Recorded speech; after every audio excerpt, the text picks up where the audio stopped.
بسم الله الرحمن الرحيم الحمد لله رب العالمين العاقبة للمتقين ولا عدوان إلا على الظالمين اللهم صل على نبينا محمد وعلى آله وصحبه أجمعين ومن تمسك بسنته إلى يوم الدين ثم أما بعد. فقال إمام المصنف إمام أحمد بن حنبل رحمه الله تعالى: والسمع والطاعة للأئمة، والسمع والطاعة للأئمة وأمير المؤمنين البر والفاجر ممن ولي الخليفة. The Imam Ahmad rahimahullah ta'ala, he goes on in this tremendous chapter which is entitled Obedience to the Rulers, where he begins and he says, وَالسَّمْعُ وَالطَّاعَةِ لِأَئِمَّةِ وَأَمِيرِ الْمُؤْمِنِينَ, to listen and to obey to the leaders, to the imams and the leaders of the Muslims. Al-Bar wal-Fajr, the one who is righteous and the one who is not righteous. And for the one who obtains or comes into the power or comes into being the Khalifa.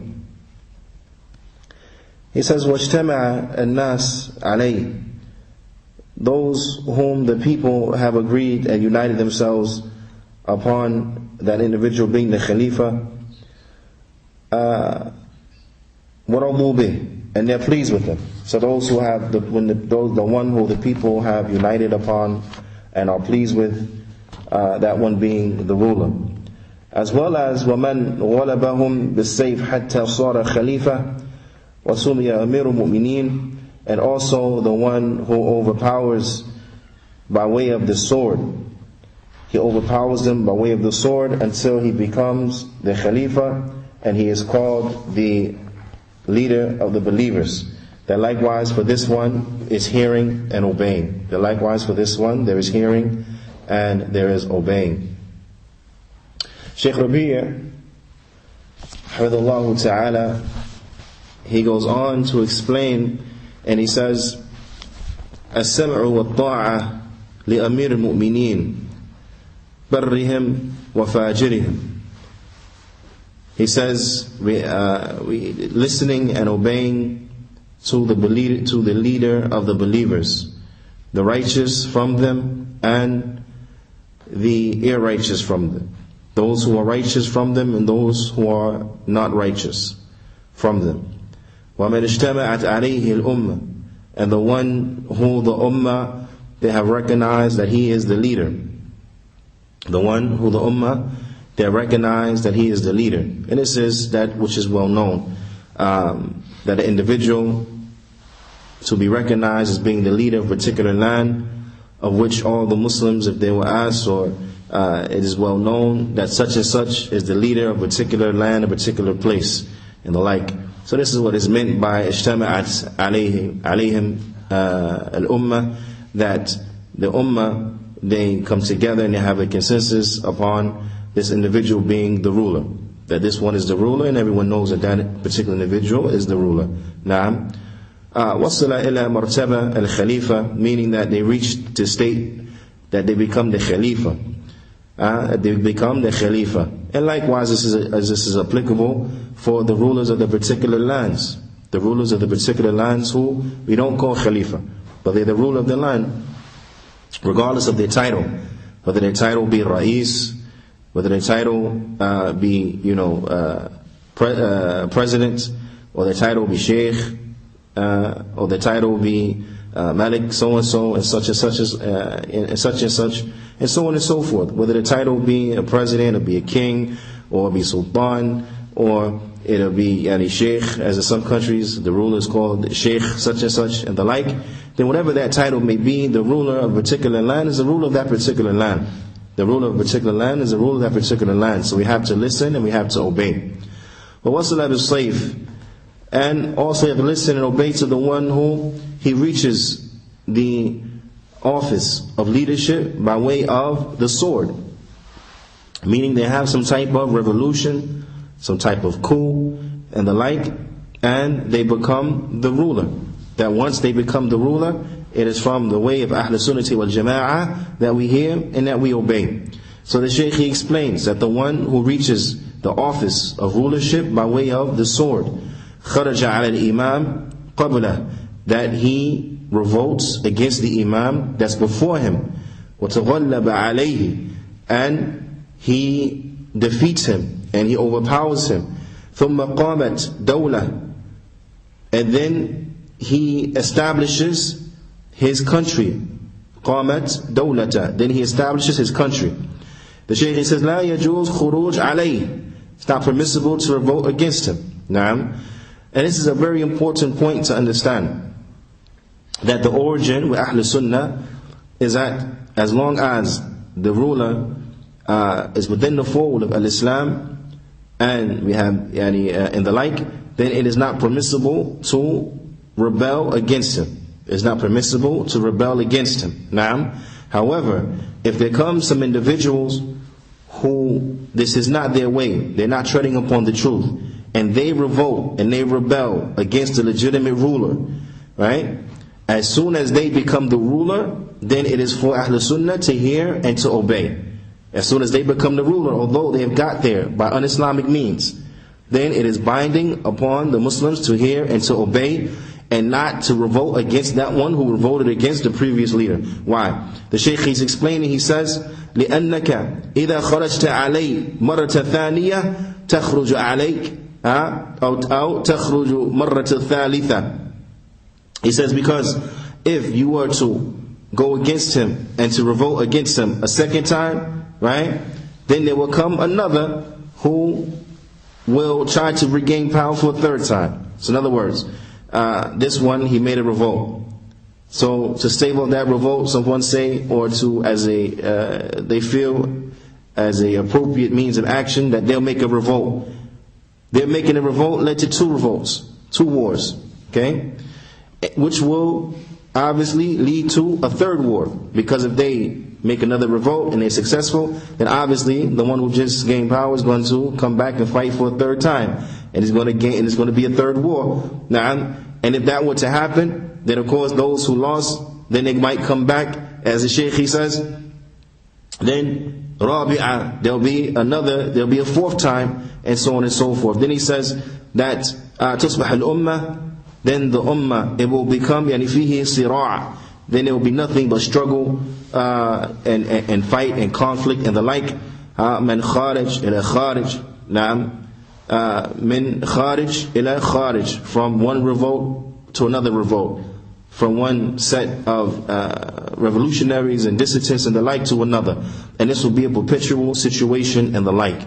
Now, so from the standpoint of doing that which is correct and not having the actions lead to a greater harm and the like, if one illegitimately takes the government, as soon as they become the legitimate government, then we hear, we obey, and we don't revolt against them, because that would just cause more revolting and more revolting and more revolting. And we can see this in those lands where the rule of the land is decided by the one who has the biggest guns, the biggest armies, and so on and so forth. You'll find in these particular places that there's constant conflict. Every time one is thrown out of power, another and someone else assumes the office of power, you'll find after a certain period of time another one who takes his shot at getting power, or the previous one who was there. And it just leads to conflict upon conflict upon conflict, instability upon instability upon instability and the like. And this is just evil upon evil. And this is why the origin is that there's no revolution against the legitimate Muslim government to begin with. But if there happens to come one bad thing, then you don't follow up a bad thing with a bad thing, because that will necessitate a third bad thing and then a fourth bad thing, and then obviously the situation will be very bad. Now, so the Shaykh is explaining, this is why even if a person, or even if individuals, they take the government illegitimately, as soon as they become the legitimate rulers, then to save off the bloodshed and the like, then there's no removing them from power, as so long as they are Muslims and as so long as they're making a salah, as we'll come to see bi'ithnillahi ta'ala. The Shaykh, he says, Al-Asl la yajuz al-khuruj. The origin is that these revolutions and the like, they're not permissible, because they add to the instability of a particular country, of a particular nation. They cause corruption and they cause weakness. And there comes a lot of bloodshed, and there comes a lot of loss of property and the like. However, the Shaykh, he says, فَإِذَا صَلَّطَ اللَّهُ عَلَى هَذَا الْإِنسَانِ مَنْ خَرِجَ عَلَيْهِ وَانْتَصَرَ عَلَى دَوْلَةَ وَقَامَ عَلَى أنقاضه دولة جديدة فيجب أن يقف المسلمون عند هذا الحد ويسلمون القياد لهذا المتغلب.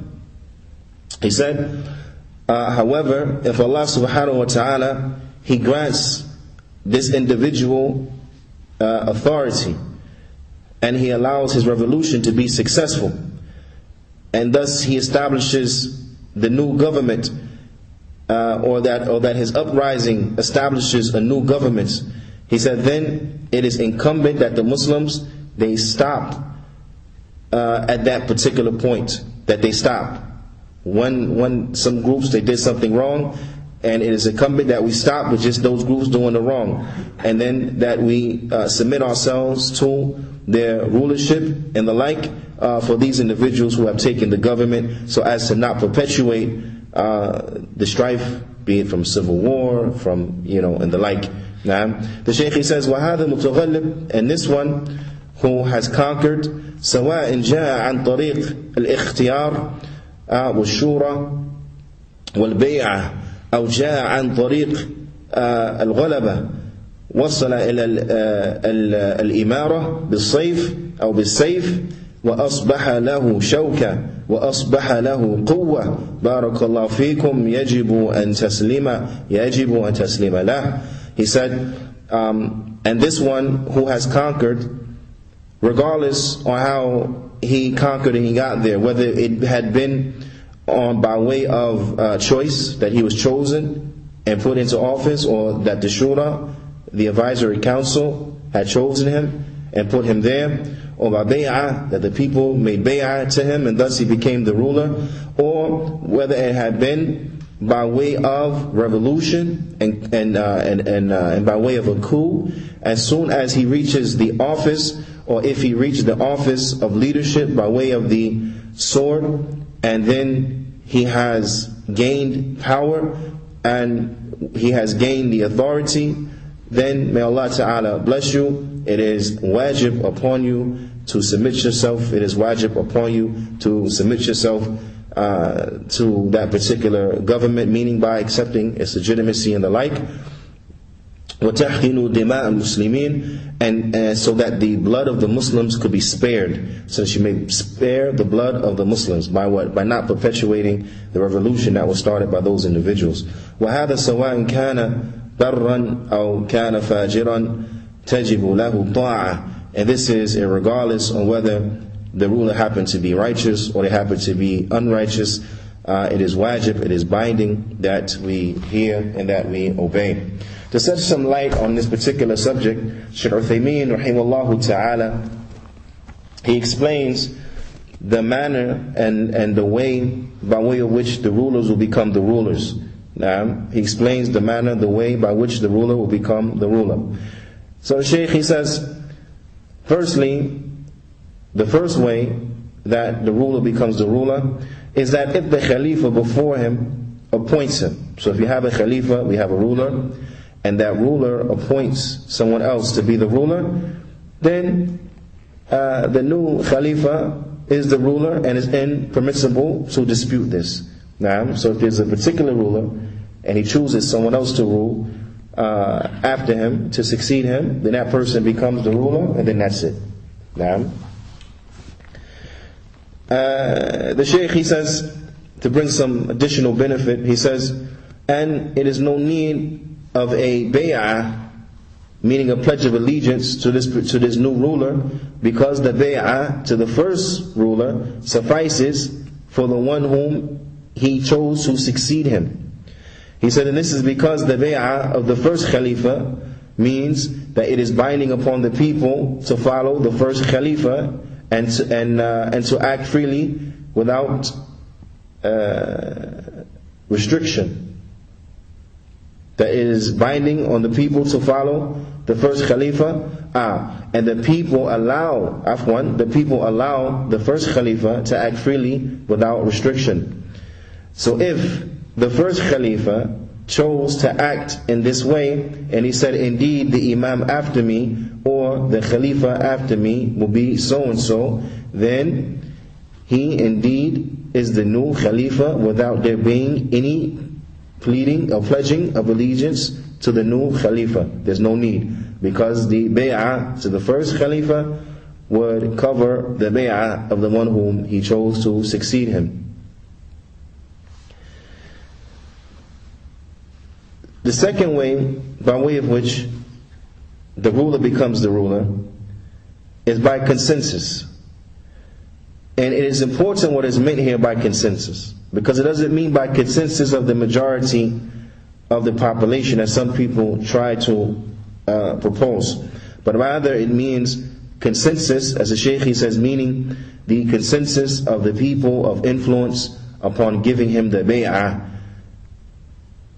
This is just as the 6 people of the Shura, the advisory council, they chose those whom Umar radiallahu ta'ala anhu, he had designated with this particular task, agreed in consensus upon giving bay'ah to Uthman ibn Affan radiallahu ta'ala anhu. So after the death of Umar radiallahu ta'ala anhu, then the Shura, they chose Uthman ibn Affan radiallahu ta'ala anhu to be the Khalifa.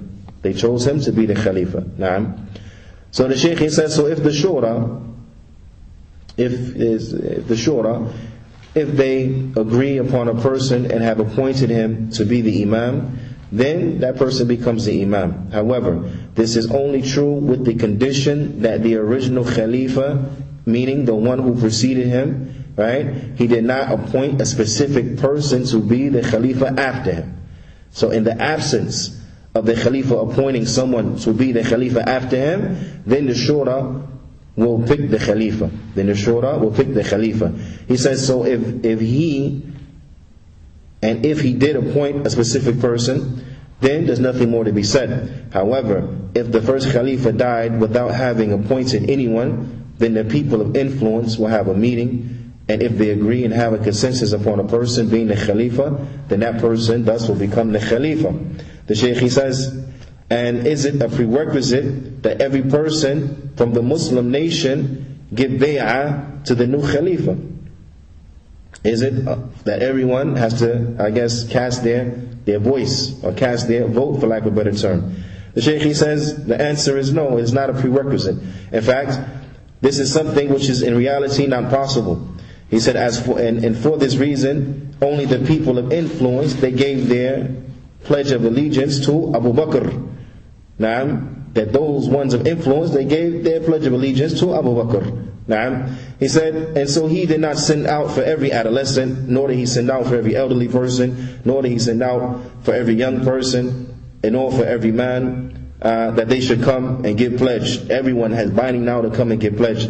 He said that this did not happen. He said, nor did he send out to Mecca, nor to Ta'if, nor to the other cities, that they should come and bring all the common folk there. He said, in fact, not even to the common folk of Al-Medina did they send out and make all of them come and the like. But it was sufficient that the Shura gave the bay'ah and chose him and the like. He says, so he was content with the pledge of allegiance of whom? Who was he pledged with the pledge of allegiance of whom? With the people of influence. With the people of influence. And this is sufficient. He says, and in this way we come to know that when the gullible fools say, I didn't give pledge of allegiance to this ruler, such and such and such, we say, who said that it was a condition that you give your pledge of allegiance? Now, because some people, they come with this particular doubts and the like, so as to bring doubt to the legitimacy of the rulership or leadership of a particular ruler or leader, with their claim that I didn't give him my bay'ah. I didn't give him my bay'ah. So as if that would be something that would be hindering the legitimacy of his rulership, until this one, as the Shaykh he calls them, the gullible fool, gives his bay'ah. It's not a shart, it's not a prerequisite that he has to give his bay'ah. If the bay'ah is given, he is known to be the ruler, then he is the ruler. The Shaykh he says, and the pledge of allegiance is not done by every single person. Rather, the pledging of allegiance is by and is for the people of influence. So if they agree in consensus and they give bay'ah to him, then he becomes the imam. And it is obligatory upon everyone to adhere to the rules of the imam with regards to this man whom the people of influence, they have agreed upon his rulership and the like. And this one, meaning this way of gaining authority, the example of it is like the example of Uthman radiyallahu ta'ala anhu, as was just mentioned, that the Shura, they gave bay'ah to Uthman and chose him to be the ruler, and thus that's how he became the Khalifa. So the example of the second is like the appointment of Uthman by the Shura radiyallahu ta'ala anhum. The Shaykh he goes on and he says, thirdly, the third way, and it comes to mind too as a quick example, for the first one, that one Khalifa chooses the next one after him, then this is like an example for this is like how Abu Bakr as-Siddiq radiyallahu ta'ala anhu, he chose Umar to be the Khalifa after him. That Abu Bakr as-Siddiq radiyallahu ta'ala anhu, he chose Umar radiyallahu ta'ala anhu to be the Khalifa after him. And then when Umar radiyallahu ta'ala anhu, he died, he had the Shura come together to choose the Khalifa who's going to be Khalifa after him. So thus this is an example of the second. And thirdly is by force. Now, as we were mentioning just now.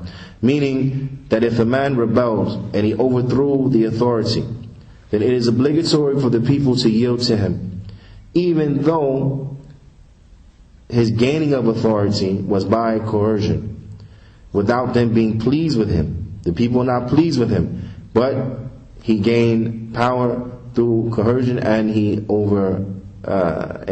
defeated them and the like. So because he had overwhelmed them and he overpowered them, then the authority belongs to this particular individual, even though this manner is un-Islamic. Now, the Shaykh he says, so now is there a fourth way of gaining authority? Is there one way that is remaining? Is there a fourth? The Shaykh he says, then we say no. These are the three methods by which the Imam becomes the Imam. Again, to recap, first, by appointment, that they'll become the Imam. Secondly, by consensus of the people of influence and of knowledge. Thirdly, by force.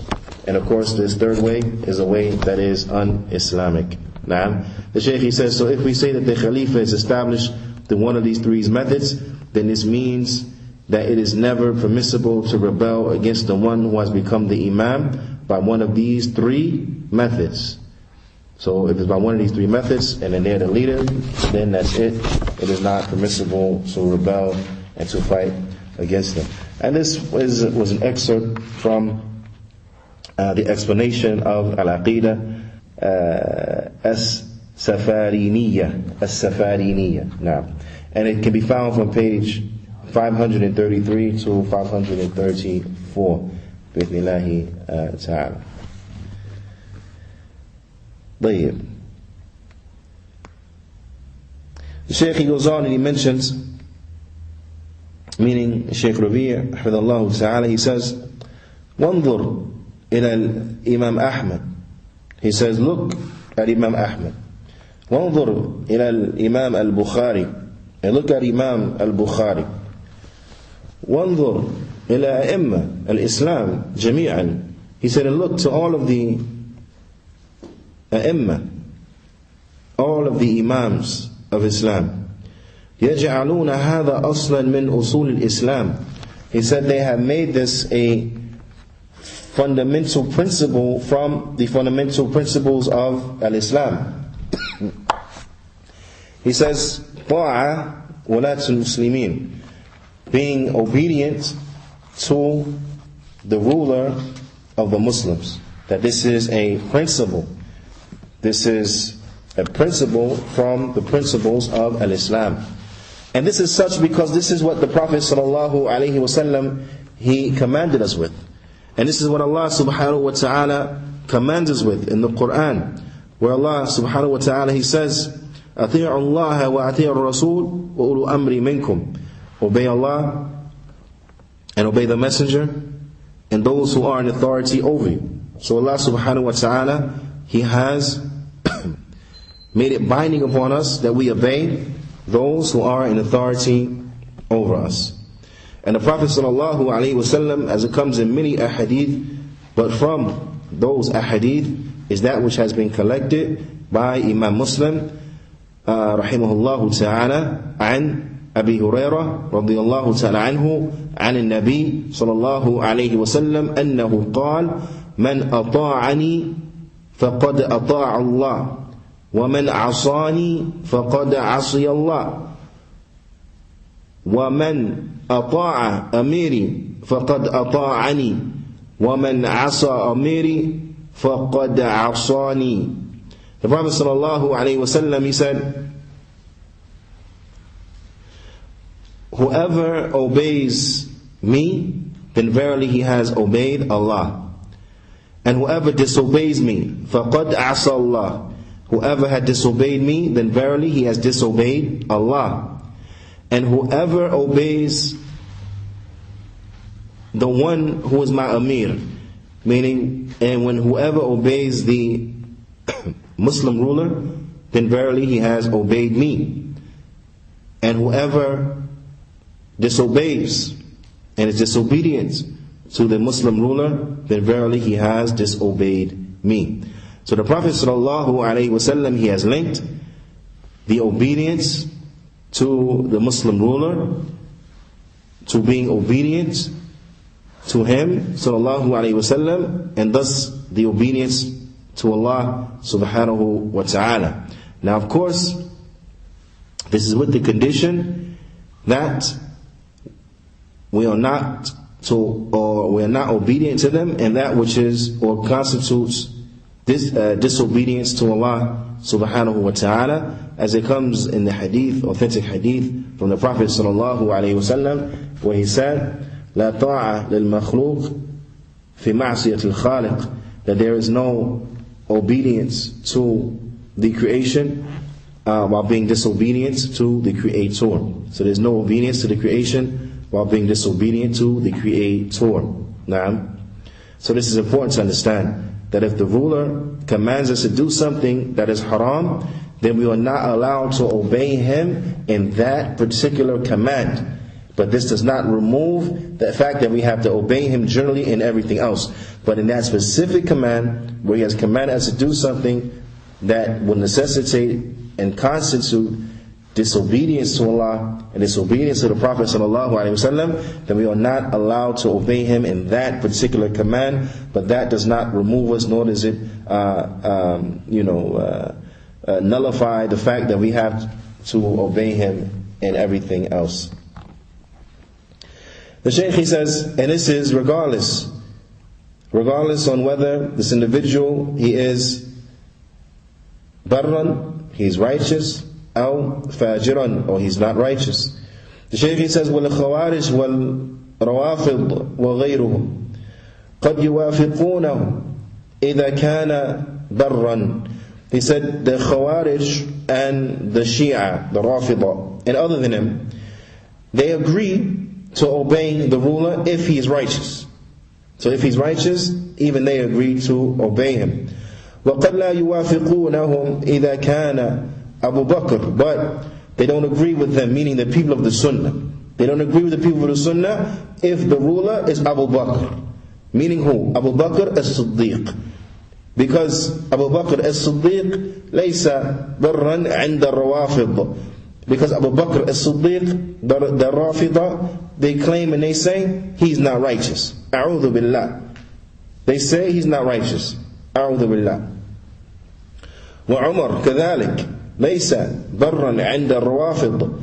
And Umar radiallahu ta'ala anhu, likewise, he is not one who's considered righteous amongst the Rafida. So Rafida, they view that you don't have to listen to Umar and so on and so forth, as they view Umar radiallahu ta'ala anhu, like Abu Bakr radiallahu ta'ala anhu, as not being righteous.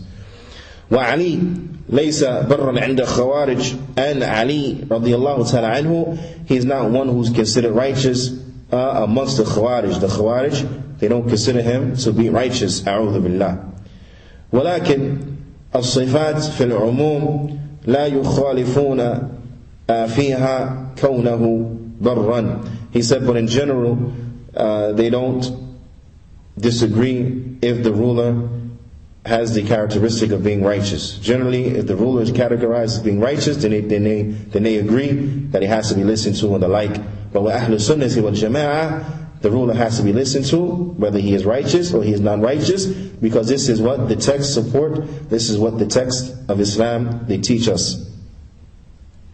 The Shaykh says, وَلَكِنْ يُخَالِفُونَهُمْ فِي الْفَاجِرِ. But they disagree with them when it comes to the one who is not righteous. وَالْخَلِيفَةُ الْفَاجِرِ. And the Khalifa who is not righteous, al-zalim, al-fasiq, the one who is oppressive, the one who is a criminal and the like, هذا ما دام لم يخرج من دائرة الإسلام. He said, but this one, as long as he does not go outside the fold of Islam, as long as he does not go outside the fold of Al-Islam, فلا يجوز الخروج عليه بحال من الأحوال. Then it's not permissible to revolt against him, no matter the situation. The Shaykh, he says, وَوَرِدَ فِي ذَلِكَ أَحَدِيثٍ كَثِيرًا. And there comes with this many ahadith, minha, from them, the hadith has been collected by Muslim, where the Sahaba, they said, بَايَعْنَا رَسُولullah sallallahu alayhi wa sallam, we gave our bay'ah, we gave our pledge of allegiance to the Messenger of Allah sallallahu alayhi wa sallam, ala sam' wa ta'a, upon hearing and obeying, listening and obeying, في العسر واليسر والمنشط والمكره, whether we were in easy times or during ease and hardship, in times of enthusiasm and in times of sluggishness. نعم. وعلى أثرة علينا ولا تنازع الأمر أهله حتى تروا الكفر البواح. He says, and we pledge to prefer this, and to not rebel, and to oppose those who are in authority.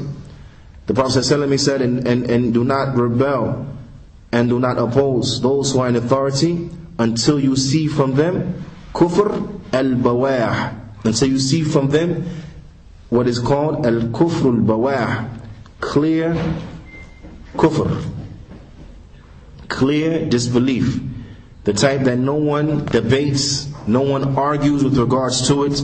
It is clear disbelief, as the ulama of al-Islam will point out, if such a thing were to occur. The Shaykh, he says, meaning the ulama, meaning that the clear disbelief is not left up to be defined by the commoners, what the commoners consider to be clear disbelief, but it is that which is defined by the ulama, meaning that which is defined by the kitab and the sunnah as being clear disbelief, and the ulama are informing of that based upon the ilm of the kitab and the sunnah. It is not that which people deem to be clear disbelief, but that which is in actuality clear disbelief. The Shaykh, he says, فَلَا يَجُوزُ خُرُوجُ عَلَيْهِ مَحْمَا بَلَغَ مِنَ الْفِسْقِ. He says, so it's not permissible to revolt against him, no matter what levels he have reached from being a criminal. No matter how much evil he has done, as long as he is a Muslim, then we are not allowed to revolt against him. وَكَمَا فِي حَدِيث سَلِمَةٍ رضي الله تعالى عنها, Like it comes in the hadith of Salima radiyallahu ta'ala anha, where the Prophet sallallahu alaihi wasallam, he said, إِنَّهُ يُسْتَعْمَلُ عَلَيْكُمْ أُمَرَاء.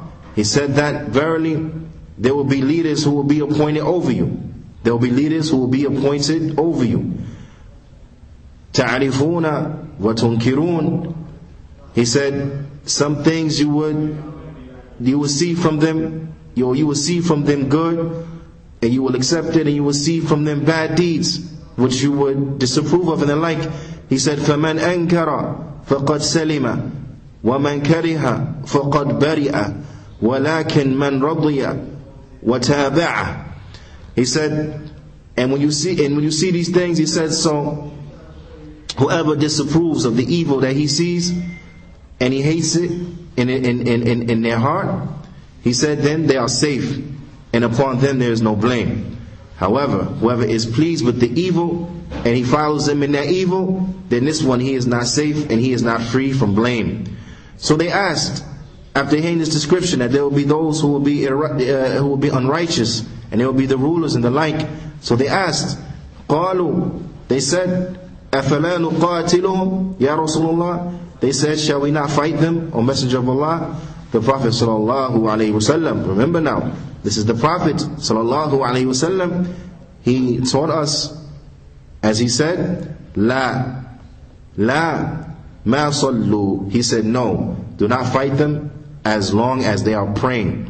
As long as they are praying, do not fight them. As long as they are praying, do not fight them. Naam. So we understand from these narrations that one, we have to see from this particular ruler clear, apparent, open disbelief.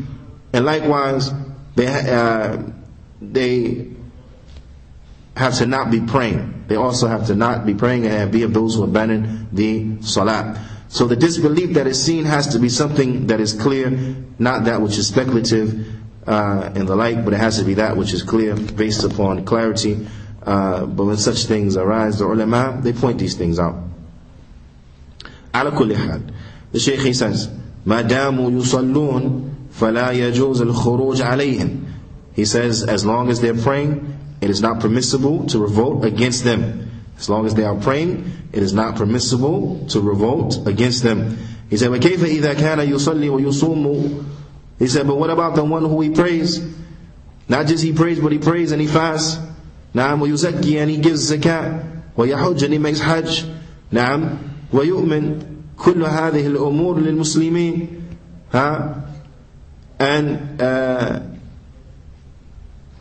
And he believes that all of these affairs also are applicable, and also what do you say? Are that which is binding upon the Muslims, and he makes it safe. He makes it easy for the Muslims also to perform these acts of worship and the like, and he makes easy for them the roadways, and he makes easy for them going and coming, so on and so forth. And to the end of that, he said, then how is it possible to revolt against a ruler who has such characteristics? Now, in any event, it is not permissible whatsoever in the deen of al-Islam to rebel and to revolt against a Muslim ruler who is praying no matter what evil or corruption that they may have with them, because Islam has not allowed us to do such. And to do such a thing, then no doubt it will be to spread chaos and calamity and be bloodshed and the loss of property and so on and so forth. Now, so we're not allowed to do these particular things, and these things within themselves, they are haram. They are haram. And we look at what is going on in today, then we see clear-cut examples of this. We see clear-cut examples of this. Now, however, as the Shaykh explained, if someone goes against these teachings, and they fight and they revolt and they have a coup against the ruler, if they are successful and they overcome, their uprising is successful and they overcome, they defeat the legitimate ruler, and thus they become the new legitimate ruler, then as soon as they are the ruler, then we have to hear, we have to obey, It is not permissible for us to revolt and to go against them because of the evil that it leads to, as the Shaykh explained, and as each and every one of us has witness of those things which have occurred in recent times, are testament and testimony of the reality of how the only thing that was accomplished was bloodshed, was destruction of property, was the removal of safety, was harms that came economically, so on and so forth. And at the end of the affair, there was no real true change. There was no real true change. So the situation is, for the most part, as it was. But we have the loss and the chaos that came in that, and in that evil act in which they had taken place. But however, once it is done, and we hear and we obey to the new ruler, so on and so forth. يعني نكتفي بهذا القدر، وصلى الله وسلم على نبينا محمد وعلى آله وصحبه أجمعين.